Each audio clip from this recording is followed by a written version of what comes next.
Welcome to Sustainability in Your Ear, the Earth911 podcast. I'm Mitch Ratcliffe, and we are really fortunate today to be joined by Adam Sachs, who's the Executive Director for the Boston area-based Biodiversity for a Livable Climate.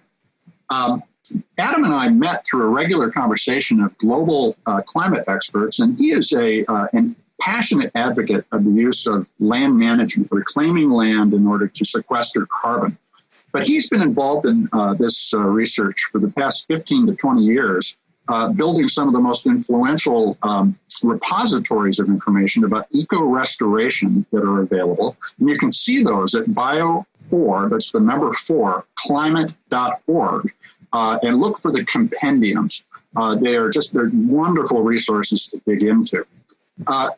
He also is the author of an article on grist.com from 2009 called We Have Met the Deniers and They Are Us. And this is an article actually directed to the scientific community that was discussing various technological solutions. And let me just read a brief passage before we start the conversation.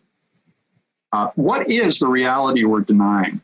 We're denying that we put so much carbon into the atmosphere already that positive feedback loops are well on their way to amplification hell. We're denying that time lags between carbon emissions and their effects are frighteningly relevant, and that the disastrous effects we're seeing now are from emissions 30 years ago. We're denying the nonlinear responses of physical systems cannot be calculated and therefore perilously ignored.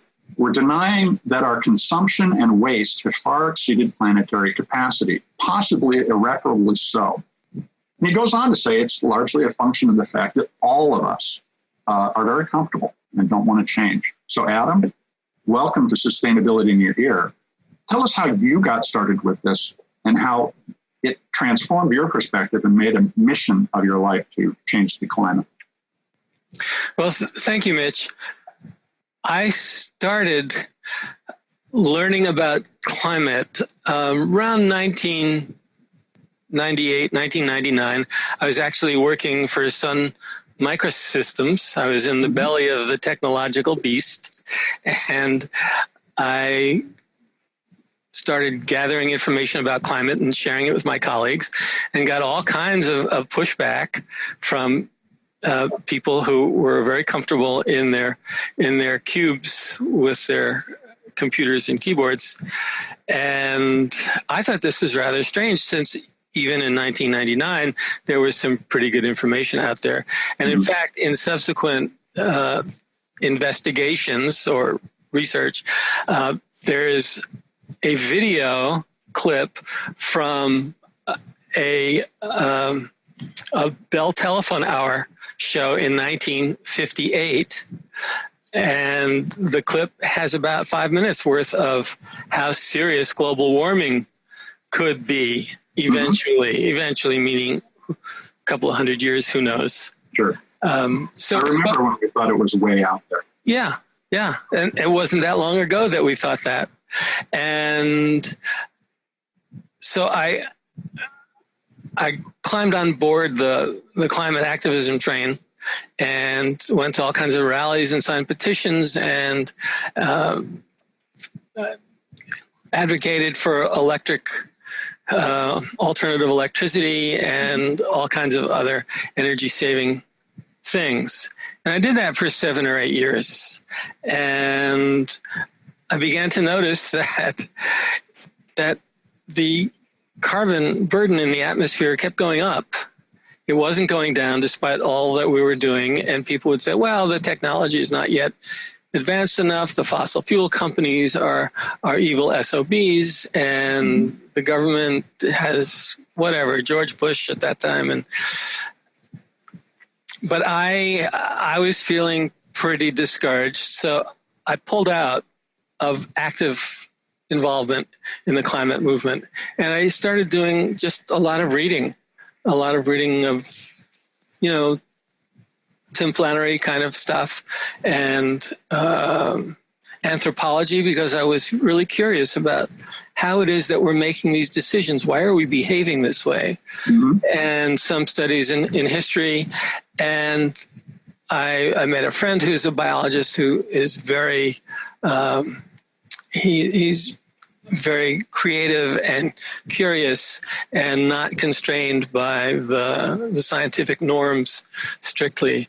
And he introduced me to our first piece of the land management picture, which was with Alan Savory's work on grassland restoration using grazing animals, which of course went against all the popular thinking about how bad cows are for the planet, and our industrial agriculture is ruining everything, which is true.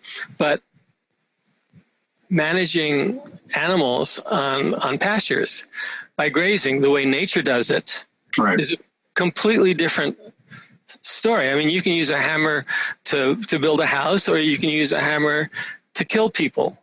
And the way we conventionally graze animals, and they are fed into the factory farming system, is the killing side. But if you manage them in tight herds and move them on a constant basis, that is the productivity side, because nature evolved over 50 million years with grasslands and grazing animals working together. Right. And if you take either one away from the other, they die. So obviously you don't feed the animals their grass, they die. But if you take the animals off the grasslands, the grasses die, because the grasses evolved to being bitten.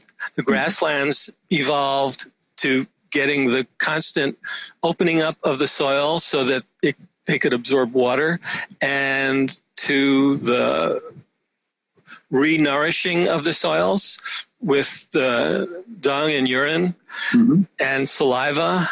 And so that complicated ecological process, when intact, is of great benefit. And there used to be countless millions of grazing animals, and the carbon levels were below 280 at those times. And so they were just dispersed differently. They behaved very differently. Yeah. When you fence them in, even if it's a large tract of 1,000 acres, they behave just really contrary to what nature would like. So that was the first piece I started learning about. And of course, when grasslands thrive, carbon is captured. Every green growing thing that you see is carbon that used to be in the atmosphere. Now, some of that cycles back up with the seasons, but some of it goes into the soils and into the root systems and into the incredible variety of life that's in the soils that we're just beginning to understand. Until the last few years, we had very little understanding of the interactions among animals and plants and insects and microbes, and how they really formed a living system that was interreliant. So now you've been working to drive projects to reclaim, for instance, desertified farmland and so forth. How does your group, your organization, work to encourage the reclamation of those kinds of lands? We ourselves do not do any land management. We are an educational and promotional and activist organization. We've had 11 conferences since November 2014, which was our first. We've got about 200 videos of speakers discussing their eco-restoration projects and scientists who talk about the principles behind it. And they're all available on YouTube. They've got over 110,000 views now, which isn't much compared to Beyonce, but it's still, for an eco-restoration video set, it's doing pretty well. And we also reach out to other organizations, including climate organizations, and say, hey, you're talking about emissions reduction, and that's important, but it's pretty well accepted at this point that emissions reductions by themselves, even if we go to zero tomorrow, will not be adequate to address the climate in ways that we need. So we need to talk about pulling carbon out of the atmosphere, putting it into the ground, but even more importantly, talk about the loss of biodiversity and the loss of billions, literally billions of acres of land from active photosynthesis, not bringing down carbon, the loss of those lands as a result of human mismanagement of the landscape. So our work is to bring that message to other organizations so they can incorporate it into their own, and we kind of evolve into a bigger megaphone. And, go ahead. And get the message coming from lots of different points rather than just from us and a few other organizations that are doing this. Well, and we've spoken before about the fact that really a lot of people are just waking up to the impacts. They are undeniable. For instance, I'm speaking to you in the midst of what is being called in the Northwest a smoke storm. And we're being told that smoke storms will be a regular part of our lives because of the massively increased wildfires. Now that people are starting to really have to acknowledge this, they can see it and feel it in their daily life. How much of that land that has gone to waste can we recapture? Can we recapture all of it? I know there's financial and other limitations, but could we theoretically capture all that and bring it back to productivity? I think we can. And where the perspective I come from is that for us as an organization, we address possibilities. So if you look at pretty much mainstream science, or even kind of a bit out of the center of mainstream science, and look at estimations of what soils can hold, you come up with a very conservative picture. So there was an article in Nature not too long ago that was put together by some scientists from the Nature Conservancy, and they estimated something like if we did all this restoration, we could capture about 35% of our annual emissions. Okay. Well, at this point in time, that's not going to do us that much good. Right.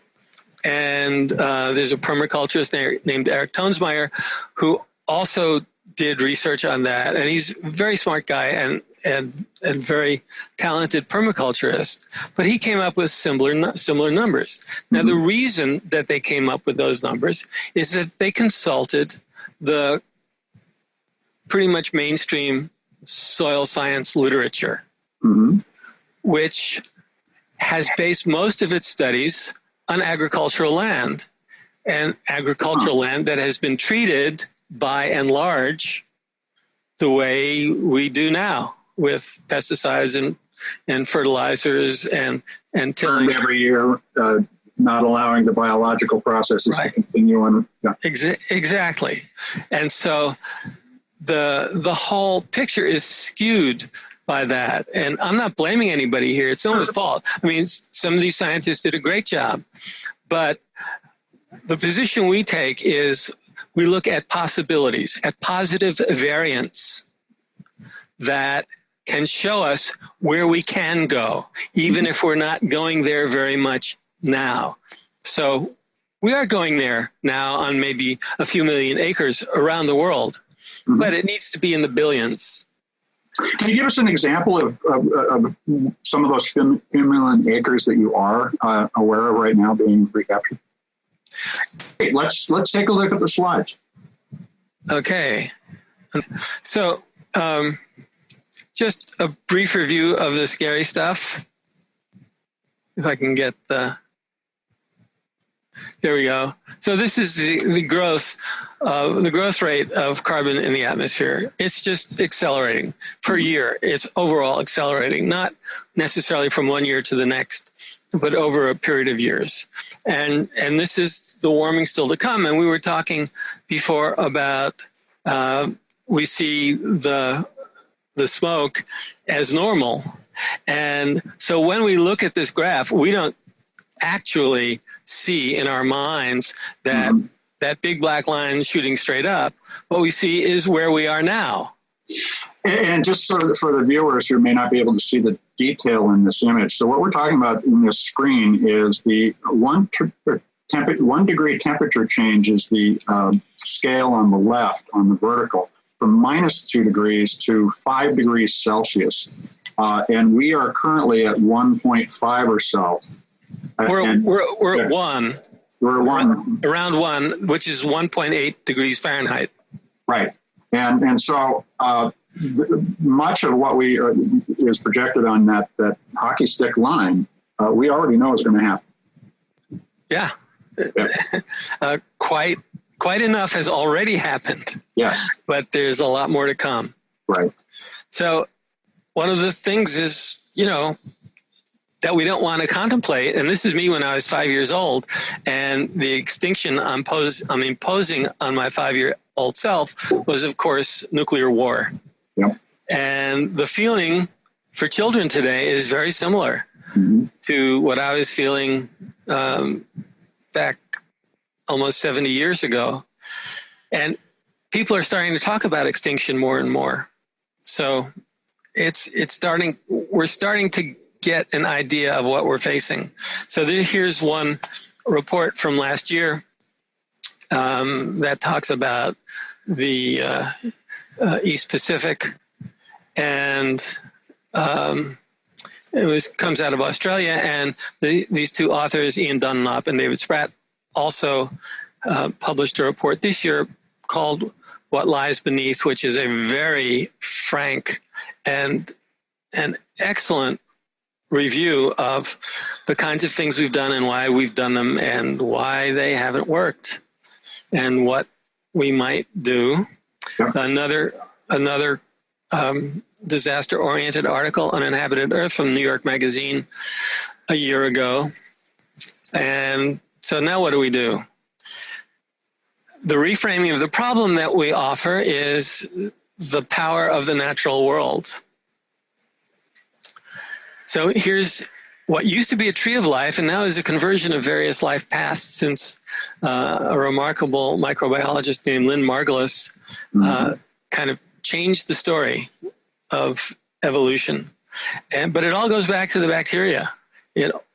They invented before there was ever any other creature, be it a plant or even fungi. They invented all the chemical processes that are used by creatures today. Yep. And here's what would happen if there was no life on Earth. Earth would look just like Mercury pretty much, because it's life that keeps those clouds swirling and the oceans moving and even perhaps keeps the water on Earth. It's interesting. You're pointing out something. A lot of people look at the picture of the Earth and they think, well, there's the atmosphere. The atmosphere has always been there. But no, the bacteria made the atmosphere. That's right. The aerobic bacteria is one of the great extinctions in Earth's history about 2.5 billion years ago, where the aerobic bacteria started pumping all this very powerful and toxic gas out called oxygen. And anaerobic bacteria had no biochemical mechanisms for dealing with oxygen's toxicity. Of course, we have all kinds of mechanisms in our bodies, as does just about every living creature on Earth at this point. There's certainly plenty of anaerobic creatures left, but the aerobes have pretty much taken over. So this is a picture of minerals, and there are about 1,500 natural mineral forms like quartz and jade and stuff like that. And on Earth, there are over 5,000. And the reason there are so many more on Earth than elsewhere is because of living things, because of the biochemical interactions when microbes start to attack rocks because they need the nutrients that are in the rocks. They combine things in all kinds of new ways and create these remarkable patterns. Life has been busy. Yes, life has been very busy, and it works for free. Of course, it mostly needs sunlight, but that's, for all intents and purposes, free on Earth so far. This is a photo of those bacteria you were talking about that gave us an oxygen atmosphere. And they also create what are called microbial mats, which are these literal mats that hold all kinds of things together. They create, you can see here in Yellowstone, they're creating new land out of rock and soil and water and light. And here's what some of them look like. It's a huge range of shapes and sizes, and in many of these cases, our bodies actually have incorporated these things over the course of time too. That's right. I mean, when I was growing up in the 50s, the only good microbe was a dead microbe, and now we learn that our microbiomes in our guts are affecting our neural systems, our immune systems, our brains. There are more microbial cells in our bodies by a factor of 10 than there are so-called human cells. And even the human cells have ancient microbial parts in them, like mitochondria, which are the energy machines of the cell.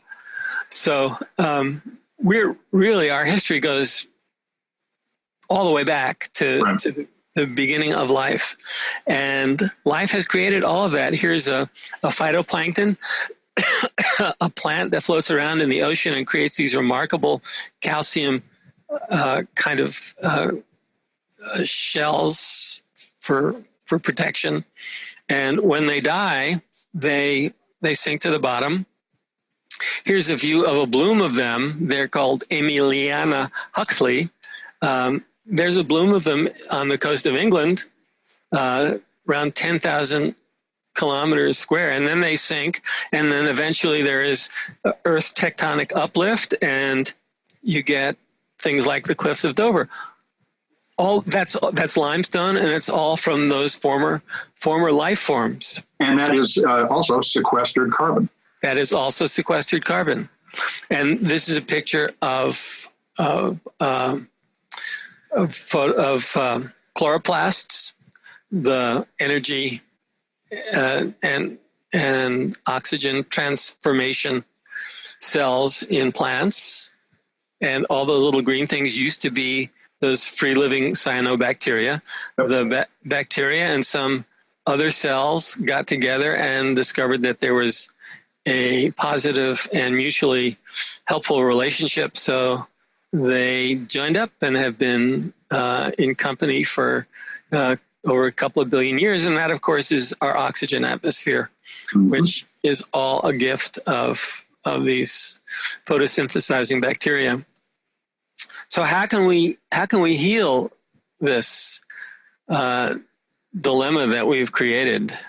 Well, as we talked about the grazing animals before, we can restore billions of acres of desertified grasslands. And the cows are essential to that, as are other animals. But in this case, they are a keystone species. We can also restore billions of acres or millions of acres of wetlands. And beavers are key in doing that. They need deep water ponds in order to survive. And they create them where there's sometimes very little water at all. And those ponds and streams sequester a lot of carbon. There's muck that goes to the bottom and is in an anaerobic condition and does not oxidize the plant cells and put the carbon back in the atmosphere. It keeps them there in a much more stable form. And finally, there are earthworms who open up the soils and stir them around and create castings that they bring to the surface that are very fertile.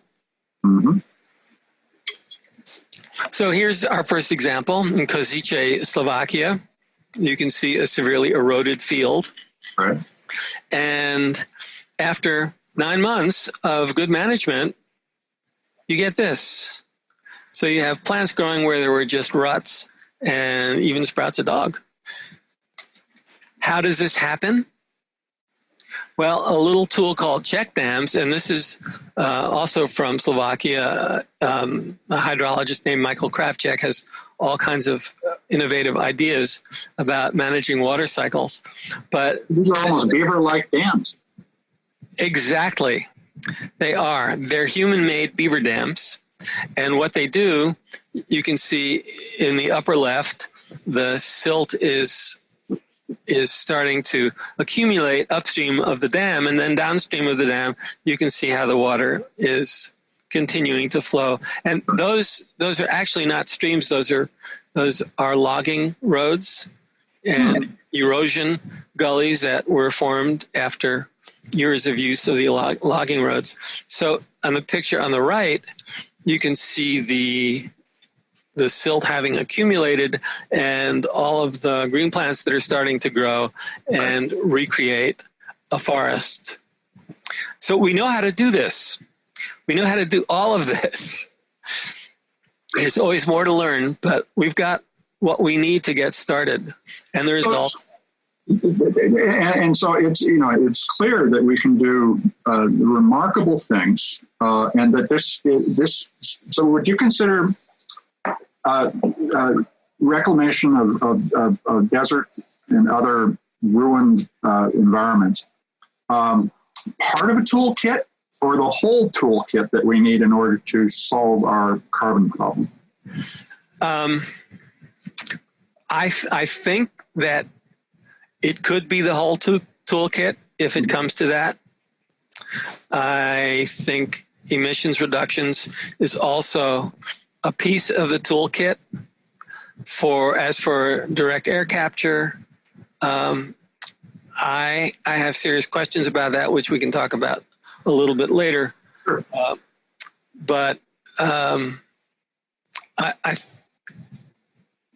When I hypothesize about this, I think of it as having to do the whole job. And I ask myself, can it?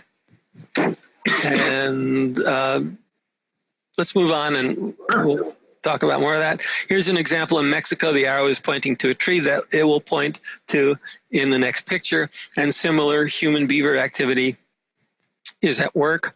And after 2 years, it turned into that. Wow. Here is an example in Zimbabwe. This land that you see has been overgrazed for decades and is just bare and barely alive. In this case, to go back to something we said earlier, overgrazed in the sense that they kept the animals in a too restricted space. Right, exactly. And you follow the red oval, and you can see that same tree after 3 years of good grazing management. That's incredible. It is, and you know what? When you've been around these things for a while, it doesn't become less incredible, but it becomes, of course, it's less of a surprise because, yes, nature does this. Nature has been doing this for billions of years. Why don't we just help nature along? Now, if we were to disappear and leave nature to its own devices, eventually a lot of this stuff would turn into abundance again. I won't say it would be restored because the earth is like a moving river. It's never the same place twice. Mm-hmm. But it can do amazing things, whether you want to call it restoration or not. We tend to call it regenerative land management these days, bringing it back to health, but it doesn't necessarily look exactly the way it did. Well, because humans are involved and still involved. Yeah. That's right. And we can put pieces in place that would take nature 100 or 200 or 500 years to do. We can put those missing pieces in place. It doesn't have to happen randomly. And it can happen in 2 or 3 years because it's those keystone species. It's those those parts that are essential to the process that we intentionally bring back and that contribute to the acceleration of the regeneration. So here's an example of a rancher in Mexico, in northern Mexico, who needed more water for his cattle. So conventional reasoning is, well, you want to capture all the rain that you can, so you dig a big hole so the rain flows into it down the hill and from the sky, and so you get this pond that cattle can water themselves at. Mm-hmm. But it doesn't do much else. And this rancher learned about Alan Savory's holistic plant grazing and decided he would give it a try. And because there's so little rain, and a lot of the speed of a regeneration depends on rainfall, mm-hmm. because there was so little rain, it took 25 years for the regeneration to flourish in this particular location. But flourish it did. That's wow. The same land, and it probably is holding 6 times as much water, and of course brings with it all kinds of other ecological benefits with grasses and forbs and trees and shrubs and all kinds of biodiversity. So here's a surprise quiz for you, Mitch. Okay. I used to live there, and that was the front yard. Mm-hmm. And it was a 90-degree day, and I took my kitchen thermometer and measured the temperature from under the bushes across the yard onto the asphalt. And so the question is, what do you think is the difference in temperature in degrees Fahrenheit between the warmest and the coolest spot in this picture? So I'm going to guess that the temperature under the plants is the normal soil temperature generally, which is about 55 degrees, and that the pavement is probably between 95 and 105 degrees. So let's say up between 40 and 50 degrees. You're the first person who has, at least out loud, reasoned it that well. And the actual difference in temperature between under the bushes and the asphalt was 60 degrees. It was 68 under the bushes, and it was 128 on the asphalt, because the asphalt is a kind of a poor cousin of a black body. So it retains a lot of heat. But the point is that what we're seeing is the difference in shade, mm-hmm. which helps retain water, mm-hmm. and green plants, which cool the area where they are, and what is a virtual desert, which is the road surface. Yeah. So the important thing about this is that we can indeed cool the biosphere, even with elevated greenhouse gases. And the cooling of the biosphere will also help bring the greenhouse gases down, because right. It makes a more hospitable environment for more things to grow. Mm-hmm. So here's another example that was brought to us by a man named Rajendra Singh, who's known as the Waterman of India. He spoke at our 2015 Restoring Water Conference. And he had studied Ayurvedic medicine and wanted to go out to the rural villages to help people with their health. And one day, one of the elders came to him and said, we really appreciate your medicine, but what we need more than anything else is water. Our young mm-hmm. people are all leaving because the land is dry and they can't farm anymore. Yep. So he took that to heart. And for about a year, he built these little dams. They're kind of circular. He was beavering away too. Well, it was a little different because it wasn't on existing water flows, but it was for capturing rain. Right. So they're kind of semicircular constructions of rock and mud mm-hmm. that you put a lot of them out there and they start to capture the rain. And again, that's incredible. It is. And he did this in the driest province in India, Rajasthan.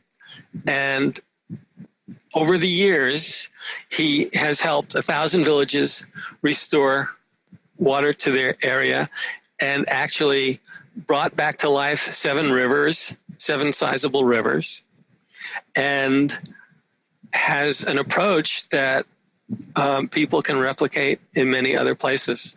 So he started something.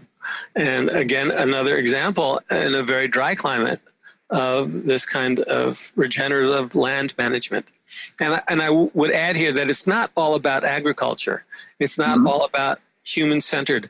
We rely on a web of life, of magnificent biodiversity, and we don't understand it. But if without this biodiversity, landscapes lose their resilience. They become much more susceptible to insult and eventually die. So we actually look at global warming as the root cause. I mean, the root cause of global warming being the loss of biodiversity and the degradation of billions of acres of land. Now, greenhouse gas emissions are certainly a problem. And they are heat trapping and they are very dangerous. But beneath that was the first use of the plow, where people were overturning soils and exposing the soils to the atmosphere, and the carbon molecules that are in the soils would be decomposed by microbes, and the carbon would go back into the atmosphere. And but for that was sustainable when all we were doing was feeding ourselves. So here's a point that I'd like to get back to later, if we can, and that is that that size matters. So if you were to do the most destructive, toxic thing imaginable on your 100 square foot plot of garden, the world would survive. Right. But if you start doing that on millions or billions of acres, it changes everything. Yeah. Processes that work on a small scale are entirely unpredictable, are completely changed when they go to a larger scale. And I've talked to engineers who don't really get that point. But scaling as a concept is something, while it's several hundred years old in terms of understanding, has really only begun to be evident in daily life in technology. The the internet is an excellent example of this. The sudden connectivity over the course of a single generation of almost the entire planet. Yeah. Is an example of the kinds of scope that we're talking about happening in our environment that we're just beginning to see. And I would add that the internet is a very, very fragile place. Yes, it wouldn't take much to crash it, either on a local or wider scale. And as it gets more complex, it gets more fragile, because complexity introduces all kinds of other points of failure that are possible. Well, and so the other points of failure are not necessarily only technical; they are informational, which is another thing that we've seen as a result of the internet's propagation, is that a lot of false information, or at least contradictory information, which overwhelms truth. And truth being scientific in the sense that you can say, yeah, we can measure this. Right. And of course, when you're on an unconnected computer, none of this complexity exists. Right. Or very little of it exists. So size matters. So when people come up with these technological solutions like direct air capture, and they prove the concept on a small scale, that says nothing about what's going to happen with that concept on a larger scale. So you see that as a risk, is what I understand. Well, it could be an opportunity loss risk. Mm-hmm. It could be an actual physical damage risk. It could be a resource extraction risk. I mean, there are a lot of risks there. Okay. So nature has worked out many of the risks that we face. And well, it had some time. We're still growing up. That's right. And it's done a pretty good job. So when we do things like regenerate dead land, the risk is minimal compared to the technological risks. I wouldn't say that it's zero. We are always dealing with unintended consequences. And of course, that's a human concept. Nature has no unintended consequences. Nature is not concerned with outcomes. It's only concerned with process. And it's a long experiment in living. That's right. So here we are in Elko, Nevada. Nevada's the driest state in the country. Yep. And I know this region well. Okay. Well, this is what it looked like when I used to live down there 30 years ago. Well, you should visit the two people who have worked on this plot of land. There was a rancher named John Griggs who wanted more water and grass for his cattle, and a fisheries biologist who is with the Bureau of Land Management who wanted to bring the Lahontan trout back to the Great Basin. So the two of them worked together, and they made progress over the first 15 years or so. And then beavers showed up, and they accelerated everything. And so 25 years later, this is what that creek looks like. That is after 4 years of the worst drought in memory, where other ranchers are trucking water in on tankers. Right. And here they have all the grass and water that they need, perennial streams and ponds. And it's all about land management. There is no technological magic there. It's just nature magic. And if you can do it there, you can do it anywhere. There's a video online of a permaculturist named Jeff Lawton who did this work on the Jordanian desert. And it's just all full of potential. But if you look into the literature to get the scientific perspective on it, you won't find any of this stuff.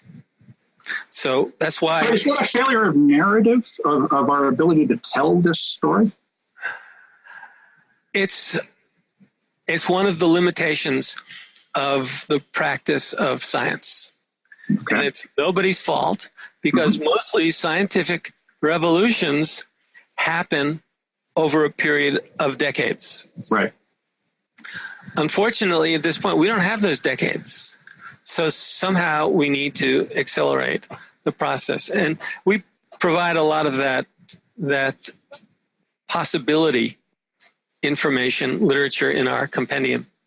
So let me ask you a pragmatic and practical question. How much does it take in terms of funding to do something like what we see here with Susie Creek? It depends upon where you are. It's obviously going to cost more in the U.S. because of the cost of land. Right. Although there's plenty of government land that this could be done on. Susie Creek in northern Nevada, there's lots of government land. So arrangements with ranchers are commonly made where they take their land and adjacent government land and manage it as a unit.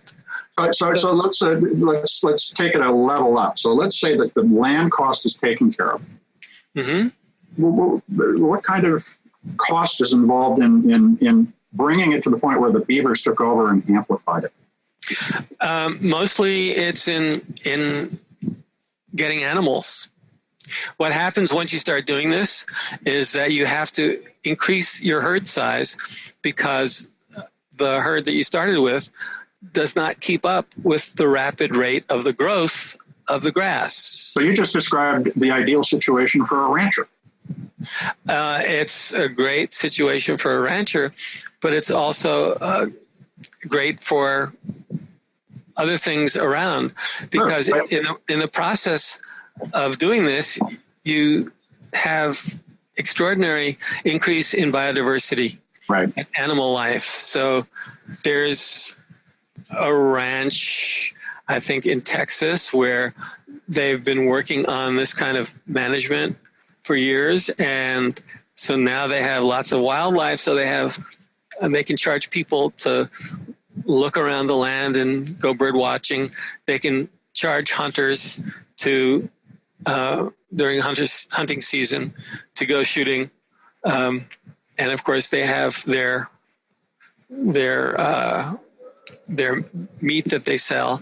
And you're describing an environment of prosperity, and yes. and generally, excuse me, we talk about any form of environmental fix as hurting our economy, but what you're describing here adds to it. It adds to it in more of a local sense, right, than the general economy. Although right. Certainly meat producers, there are more and more regenerative ranching operations now, and if you go to their websites, you can get their meat if you're within a range of 100 miles or 200 miles or in the region. But very few of them sell nationally. Well, and that would, of course, increase the carbon load for delivering the meat, reducing the overall value. But localism as a solution here is, this could be a prosperous localism. It absolutely could be. And it is starting to be in many places. So we have, there are many examples of this kind of abundance and economic success around the world. I work in this arena every day, and I'm constantly discovering new organizations that are doing incredible things, some of them for decades, that I never heard of. Now, I say new, I mean new to me, but they're out there. So in 2008, Paul Hawken wrote a book called Blessed Unrest. And in it, he talks about little pockets of people doing great regenerative things and restoring land and restoring community relationships and economics. And they're all by themselves. Yeah. They don't know that they have support and ideas and from other people. And this is one place where the internet has come in as a positive force. And he said in 2008 that we would get to a tipping point. This is a leaderless movement, but we would hit a tipping point where we were communicating with each other and understanding and explaining what to do and helping each other. And we're there. We're at a tipping point. It's just beginning to tip, but we see this is kind of a very positive feedback loop in which one person tells another person who tells another person, and we start amplifying it at each point. People tell lots of other people. And so we are wrestling with the very frightening acceleration of destructive climate phenomena. And at the same time, we have a powerful constructive force that keeps a pace with the destruction, and it's kind of a race. And can we work it so that we actually survive? Right. And we've got to do more soon, but it is certainly possible. Adam, I think this is a great place to end this conversation, but I want to have you come back and talk more. Because you just really brought into clear focus what we've been talking about all through, which is how do you scale the kinds of awareness as well as the ability to collaborate to solve these problems.